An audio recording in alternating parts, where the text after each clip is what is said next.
안녕하세요. 반갑습니다. 주갈성교회 유형욱 목사입니다. 이번 추석 명절 연휴 잘 보내셨어요? 오늘은 이 요한계시록 세 번째 시간으로 이제 본문의 내용을 좀 시작하도록 하겠습니다.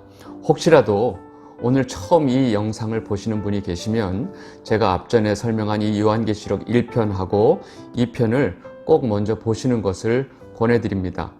요한계시록이 어떤 책인지, 또 어떤 목적으로 쓰여졌는지, 그리고 이 내용 전체가 어떤 구조를 가지고 어떤 메시지를 전하고 있는지를 알아야 이 설명이 훨씬 잘 이해가 되기 때문입니다.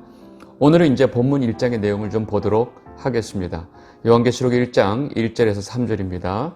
예수 그리스도의 계시라. 이는 하나님이 그에게 주사 반드시 속히 일어날 일들을 그 종들에게 보이시려고 그의 천사를 그종 요한에게 보내어 알게 하신 것이라. 요한은 하나님의 말씀과 예수 그리스도의 증거, 곧 자기가 본 것을 다 증언하였느니라. 이 예언의 말씀을 읽는 자와 듣는 자와 그 가운데 기록한 것을 지키는 자는 복이 있나니 때가 가까움이라. 아멘. 여러분, 이제 요한계시록 제일 처음 시작하는 말씀이 바로 뭐냐면 예수 그리스도의 계시라로 시작합니다. 지금부터 하는 이 모든 말씀은, 즉 요한계시록 전체는 바로 예수 그리스도께서 사도 요한에게 보여주시는 것이다 라고 지금 분명하게 선포하고 시작하는 것입니다. 그리고 이 계시의 이 전달 경로를 아주 분명하게 설명하고 있습니다. 하나님 아버지께서 그에게 주사, 그가 누구죠? 예수 그리스도죠. 하나님 아버지께서 예수 그리스도에게 주셨고, 또 예수 그리스도께서 그의 천사를 보내어서 요한에게 보내주신 계시라고 설명을 하고 있습니다. 그렇게 예수 그리스도께서 천사를 통해서 보여주시고 요한은 그 본 것을 다 증언하고 있는 것이 바로 요한계시록입니다. 그리고 요한이 그 본 것을 지금 뭐라고 설명하냐면 하나님의 말씀과 예수 그리스도의 증거라고 표현하고 있습니다. 여러분, 이제 3절에 보시면 이 예언의 말씀을 읽는 자와 듣는 자와 그것을 지키는 자가 복이 있다라고 선포하면서 이 서론이 끝납니다. 여러분, 이렇게 표현하는 것은 말씀을 읽는 자와 그 읽는 말씀을 듣는 자가 다르다는 것입니다. 왜냐하면 초대교회에서는 이 성경을 한 개인이 소유한다는 것은 상상할 수 없는 일입니다.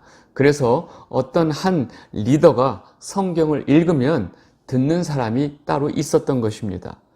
여러분, 감사하게도 지금 우리 모두에게는 각자의 손에 이 하나님의 말씀, 성경이 온전히 다 있습니다. 놀라운 일이죠. 여러분 모두가 이 손에 있는 그 모든 말씀을 다 읽고 그 말씀을 지키는 자가 되시기를 바랍니다. 아멘. 이렇게 서론이 끝난 다음에 요한은 이제 편지를 받게 되는 7교회에 인사를 합니다. 요한계시록 1장 4절에서 6절입니다. 요한은 아시아에 있는 7교회에 편지하노니 이제도 계시고 전에도 계셨고 장차 오실 이와 그의 보호자 앞에 있는 7 영과 또 충성된 증인으로 죽은 자들 가운데서 먼저 나시고 땅의 임금들의 머리가 되신 예수 그리스도로 말미암아 은혜와 평강이 너에게 있기를 원하노라. 우리를 사랑하사 그의 피로 우리 죄에서 우리를 해방하시고 그의 아버지 하나님을 위하여 우리를 나라와 제사장으로 삼으신 그에게 영광과 능력이 세세토록 있기를 원하노라. 아멘. 여러분, 내용이 좀 길지만 사실은 이 앞에 달라붙은 이 형용 어구들을 빼면 사실 이 내용은 간단합니다. 내가 7교회에 편지하노니 하나님 아버지와 성령과 예수 그리스도로 말미암은 은혜와 평강이 너에게 있기를 원하노라. 그리고 그 예수 그리스도의 영광과 능력이 세세토록 있기를 원하노라 라고 지금 말한 것입니다. 지금 요한이 말하고 있는 이 아시아에 있는 7교회는 지금 이 편지의 구체적인 수신자이지만 요한계시록 전체는 이 7이란 숫자를, 즉 완전수를 사용해서 여러 가지 상징적인 의미를 전하고 있습니다. 다시 말해서 지금 이 7교회는 그 당시에 아시아에 있는 7교회뿐만 아니라 교회 시대에 존재하는 모든 교회를 말하고 있습니다. 다시 말해서 이 요한계시록의 수신자는 교회 시대 내내 존재하는 모든 교회가 되는 것입니다. 아셨죠? 그러니까 이 요한계시록을 이해할 때 어떤 특정한 시대에 있는 성도들만 이해할 수 있는 해석은 잘못됐다는 것입니다. 이제 요한은 다시 오실 예수님에 대해서 아주 분명하게 선포를 합니다. 요한계시록 1장 7절입니다. 볼지어다 그가 구름을 타고 오시리라. 각 사람의 눈이 그를 보겠고 그를 찌른 자들도 볼 것이요 땅에 있는 모든 족속이 그로 말미암아 애곡하리니 그러하리라. 아멘. 여러분, 지금 이 말씀을 통해서 우리가 분명히 알 수 있는 메시지는 예수님께서, 예수 그리스도께서 다시 오신다. 이것처럼 분명한 메시지가 없습니다. 그리고 예수님께서 이 땅에 다시 오실 때 아무도 모르게 은밀하게 도적같이 오는 것이 아니라는 것입니다. 그러니까 모든 사람들이 예수님께서 이 땅에 다시 오시는 것을 알 수밖에 없다는 것입니다. 예수님께서 이 땅에 다시 오실 때 혹시라도 내가 모르면 어떡하지? 라는 걱정은 여러분들이 절대 하실 필요가 없다는 것입니다. 예수님께서 다시 오실 때 쥐도 새도 모르게 이렇게 오시면서 휴거될 사람만 갑자기 휴거가 돼서 남은 사람들은 이 상황이 뭔지도 모르고 이해도 안 되고 이런 영화 같은 이야기는 여러분들 머릿속에 다 지우시면 좋겠습니다. 여러분, 그런 이야기는 성경과도 아무 상관도 없는 그냥 영화고 소설의 스토리입니다. 여러분, 지금 이 성경이 말하고 있는 이 계시의 분명한 메시지를 이해하시기 바랍니다. 그리고 요한이 이 다시 오시는 그 예수님의 이 모습에 대한 표현은 이미 성경 다른 곳에서 사용한 표현을 인용한 것입니다. 여러분, 주님께서 다시 오실 때 구름을 타고 오신다라는 표현은 이미 구약성경 다니엘에 그 표현이 정확하게 나와 있습니다. 여러분, 구약성경에서 구름 하면 하나님의 영광을 나타냅니다. 그러니까 주님께서 이 땅에 다시 오실 때 구름을 타고 오신다는 것은 손오공처럼 구름 타고 날아다니는 것이 아니라 하나님의 영광 가운데 오신다라는 것을 표현한 것입니다. 다니엘 7장 13절입니다. 내가 또 밤 환상 중에 보니 인자 같은 이가 하늘 구름을 타고 와서 옛적부터 항상 계신 이에게 나아가 그 앞으로 인도되매. 아멘. 여러분, 다니엘이 환상을 설명하면서 인자 같은 이, 즉 예수님께서 오실 때 구름을 타고 와서라는 표현을 사용을 했습니다. 그리고 예수님께서도 이 다니엘의 이 표현을 그대로 인용을 해서 내가 구름을 타고 오는 것을 너희가 볼 것이다 라고 말씀을 하셨죠. 마가복음 14장 62절입니다. 예수께서 이르시되 내가 그니라. 인자가 권능자의 우편에 앉은 것과 하늘 구름을 타고 오는 것을 너희가 보리라 하시니. 아멘. 여러분, 분명하게 지금 요한이 이 성경에 있는 표현들을 그대로 인용하고 있다는 것을 알겠죠? 그리고 각 사람의 눈이 그를 보겠고 또 그를 찌른 자들도 볼 것이다 라는 표현은 이 스가랴 말씀을 지금 또 그대로 인용을 하고 있습니다. 스가랴 12장 10절입니다. 내가 다윗의 집과 예루살렘 주민에게 은총과 강구하는 심령을 부어주리니 그들이 그 찌른 바 그를 바라보고 그를 위하여 애통하기를 독자를 위하여 애통하듯 하며 그를 위하여 통곡하기를 장자를 위하여 통곡하듯 하리라. 여러분, 지금 요한이 이 스가랴의 내용을 지금 인용하고 있다는 것을 쉽게 알 수 있습니다. 그리고 이 요한이 요한복음을 쓸 때도 지금 스가랴서에 나오는 이 말씀을 그대로 인용해서 다음과 같이 말을 했습니다. 요한복음 19장 37절 또 다른 성경에 그들이 그 찌른 자를 보리라 하였느니라. 아멘. 여러분, 이렇게 요한이 이 스가랴의 말씀을 요한복음에도 인용을 했다는 것을 우리는 알 수 있습니다. 그렇다면 여기서 예수님을 찌른 자는 예수님이 십자가에 달렸을 때 그 예수님의 이 옆구리를 창으로 찔렀던 그 군인만을 말하는 것이 아닙니다. 사실은 예수 그리스도의 말씀을 믿지 않고 불순종하면서 예수님의 마음을 아프게 했던 이 땅의 모든 사람들을 지칭하고 있습니다. 그러니까 예수님을 찌른 자들도 볼 것이요 라는 말의 정확한 의미는 예수님께서 메시아, 즉 그리스도이심을 거부하던 모든 자들이 마침내 예수님께서 메시아로 이 땅에 다시 오시는 모습을 그대로 자신들의 눈으로 볼 것이다 라고 말하는 것입니다.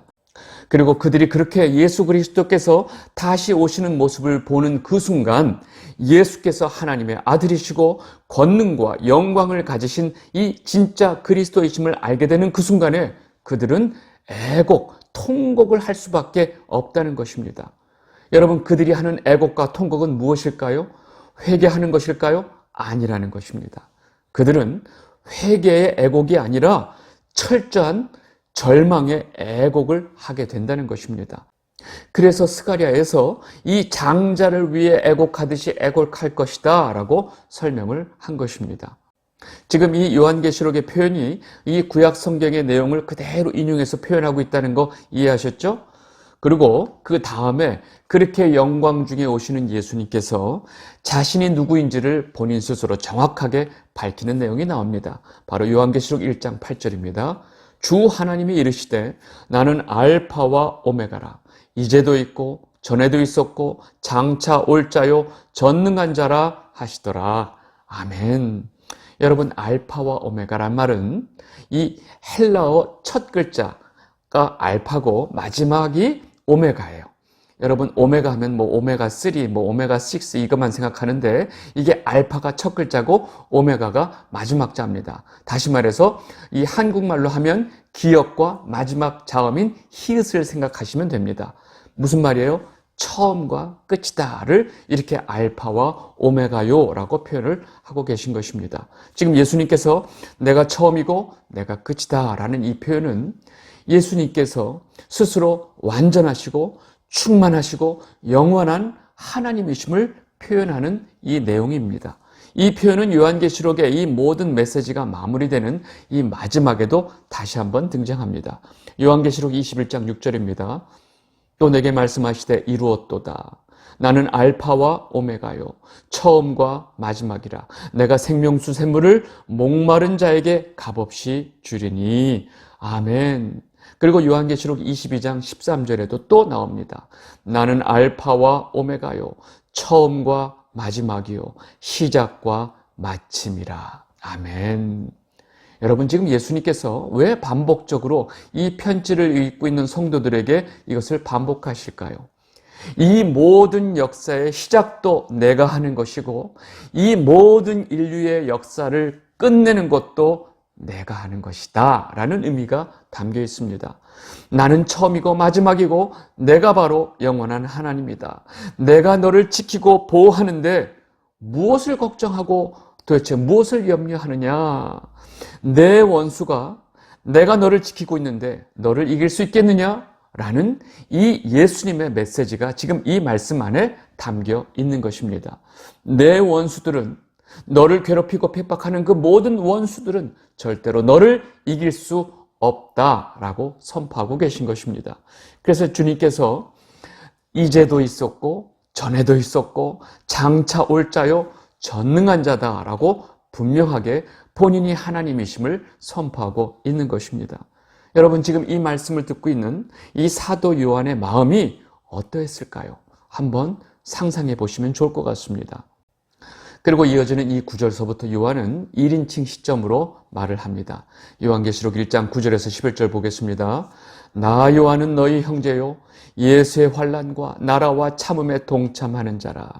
하나님의 말씀과 예수를 증언하였으므로 말미암아 밤모라 하는 섬에 있었더니 주의 날에 내가 성령에 감동되어 내 뒤에서 나는 나팔 소리 같은 큰 음성을 들으니 이르되 내가 보는 것을 두루마리에 써서 에베소, 서머나, 버가모, 두아디라, 사데, 빌라델비아, 라오디게아 등 7교회에 보내라 하시기로. 아멘. 여러분, 당시 이 로마의 네로 황제 때부터 시작된 이 기독교 박해가 점점 심해지면서 아주 극에 달했던 시기가 바로 도미티아누스 황제 때입니다. 그리고 그때 바로 이 예수 그리스도를 믿는 이 기독교의 수장 역할을 하던 이 요한이, 사도 요한이 반모섬으로 유배가 됐던 것입니다. 그렇게 반모섬에 유배가 되어서 지금 이 요한은 자기 자신을 걱정하는 것이 아니라 자기가 이렇게 혹독한 핍박을 받고 있는 교회들을 놔두고 반모섬에 유배되어 있으니까 오로지 요한은 그 교회들만을 걱정하고 있었던 것입니다. 그렇게 교회들을 걱정하고 있었을 때 갑자기 주님께서 나타나셔서 지금 요한에게 명령을 하고 있는 것입니다. 요한아, 내가 지금 그렇게 염려하고 걱정하는 그 교회들에게 내가 지금 보여주고 있는 이 모든 것을 두루마리에 써서 보내거라 라고 명령하고 계신 것입니다. 여러분, 이때 요한이 들었던 그 주님의 음성은 어떤 언어였을까? 또 도대체 어떻게 봤을까? 여러분 생각을 많이 하시죠? 여러분, 요한은 실제로 이 나팔 소리 같은 주님의 음성을 자신의 귀로 들었고 또 천사가 보여주는 그 엄청난 환상을 자신의 두 눈으로 보았습니다. 그런데 그것이 단순히 어떤 육적인 것이 아니라 요한에게 이 영적인 눈과 귀를 열어주셔서 주님의 음성을 듣게 하시고 또 천사가 보여주는 그 모든 환상을 볼 수 있게 해주신 것입니다. 그래서 주의 날에 성령에 감동되어 요한이 이 모든 것을 보고 들었던 것입니다. 그렇게 소리가 나는 곳으로 요한이 몸을 돌려보니까 마침내 요한은 이전에 자신이 너무나 그렇게 사랑하고 따르던 그 예수님의 모습을 본 것입니다. 너무 반갑기도 했지만 그 예전에 육신의 몸으로 계셨던 그 예수님과의 모습과는 너무나 다른, 완전히 다른, 너무나 영광스러운 그 하나님의 모습을 하고 계신 것을 본 것입니다. 요한계시록 1장 12절에서 16절입니다. 몸을 돌이켜 나에게 말한 음성을 알아보려고 돌이킬 때에 7 금촛대를 보았는데 촛대 사이에 인자 같은 이가 발에 끌리는 옷을 입고 가슴에 금띠를 띠고 그의 머리와 털의 희기가 흰 양털 같고 눈 같고 그의 눈은 불꽃 같고 그의 발은 풀무불에 단련된 빛난 주석 같고 그의 음성은 맑은 물소리와 같으며 그의 오른손에 7 별이 있고 그 입에는 좌우에 날성검이 나오고 그의 얼굴은 해가 힘있게 비치는 것 같더라. 여러분, 지금 요한이 보고 있는 이 예수님의 모습을 자신이 표현할 수 있는 모든 표현력을 다 동원해서 지금 우리에게 전달하고 있습니다. 그런데 실제로 요한이 보고 느끼고 있는 이 예수님의 모습에 대한 자신의 느낌을 우리에게 다 전달할 수 있을까요? 못했겠죠. 근데 지금 요한이 애써서 표현하고 있는 이 예수님의 모습을 우리가 지금 보면서 여러분들은 이 예수님의 모습이 어떻다고 느끼시나요? 요한은 자신이 본 이 예수님의 모습을 누구보다도, 요한은 이 표현력이 우리보다 너무나 뛰어나니까 상세하게 지금 우리에게 설명을 하고 있지만 아마도 실제 그 영광스러운 주님의 모습에 100분의 1도 다 담지 못했을 것 같습니다. 그럼에도 불구하고 지금 현재 요한이 설명하고 있는 그 주님의 모습이 얼마나 영광스러운지 또 그 주님의 모습이 얼마나 능력 있는 모습인지를 우리에게 전달하는 것은 충분하다는 것입니다. 이 영광스러운 그 왕의 모습으로 이 7 촛대 사이를 거닐고 계신 그 주님의 머리, 눈, 발, 음성을 보고 듣고 있으면서 이 요한의 마음은 아마 감당이 안 되었을 것입니다. 그리고 지금 이 모습은 예수님이시지만 엄청난 권능이 있는 하나님의 모습으로 요한이 본능적으로 느꼈기 때문에 요한은 본능적으로 자기의 몸을 사릴 수밖에 없었던 것입니다. 요한계시록 1장 17절에서 20절입니다. 내가 볼 때에 그 발 앞에 엎드려져 죽은 자 같이 되매 그가 오른손을 내게 얹고 이르시되 두려워하지 말라. 나는 처음이요 마지막이니 곧 살아있는 자라. 내가 전에 죽었었노라. 볼지어다 이제 세세토록 살아있어 사망과 음부의 열쇠를 가졌노니 그러므로 내가 본 것과 지금 있는 일과 장차 될 일을 기록하라. 내가 본 것은 내 오른손의 7별의 비밀과 또 7 금촛대라. 7별은 7 교회 사자요 7 촛대는 7 교회니라. 아멘. 여러분, 지금 그분이 이 땅의 모든 악을 심판하시고 자기 백성들을 깨끗게 하시고 구원해 주시기에 너무나 충분한 분임을 지금 요한은 느끼고 있는 것입니다.